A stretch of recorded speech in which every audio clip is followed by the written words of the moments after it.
મહેસાણાના વિજાપુરમાં નકલી પનીરનો કારોબાર ચલાવનારા આરોપી અંતે પકડાયો છે. મહેસાણા પોલીસે આરોપી દિનેશ પટેલની ગાંધીનગરથી ધરપકડ કરી છે. મહત્વનું છે કે હિંમતનગર હાઈવે પર આવકાર વેરહાઉસમાં આવેલી ડિવાઇન ફેક્ટરીમાં જિલ્લા ફૂડ એન્ડ ડ્રગ્સ વિભાગે તપાસ કરી હતી, જ્યાં તપાસ કરતા નકલી પનીર બનતું હોવાનું ખુલ્યું હતું. નકલી પનીર બનાવવા માટે પામોલિન તેલ, ઇન્ડસ્ટ્રીયલ ગ્રેડનો એસિડિક એસિડ સહિત કેમિકલનો ઉપયોગ કરવામાં આવતો હતો. અધિકારીઓએ સ્થળ પરથી પામોલિન તેલ, નકલી પનીર સહિત 1,60,000થી વધુનો મુદ્દામાલ જપ્ત કર્યો હતો.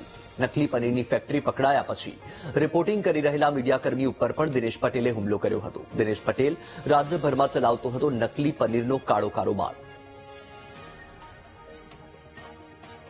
વધુ માહિતી મેળવીએ સંવાદદાતા સુધીર ફોનલાઈન પર છે. સુધીર, વિજાપુરમાં જે નકલી પનીરનો કારોબાર ચલાવતો હતો આખરે ઝડપાઈ ગયો છે, શું કાર્યવાહી? જે 2 દિવસ પહેલા વિજાપુરમાંથી નકલી પનીર બનાવવાનું ગુજરાતભરમાં કારોબાર પકડાયો હતો અને ગુજરાતભરમાં પણ કારોબાર કરતો હતો અને નકલી પનીર વેચવાનું આ પનીર માફિયાનું ગુજરાતભરમાં નેટવર્ક ચાલતું હતું અને મીડિયાકર્મી ઉપર પણ હુમલો કર્યો હતો.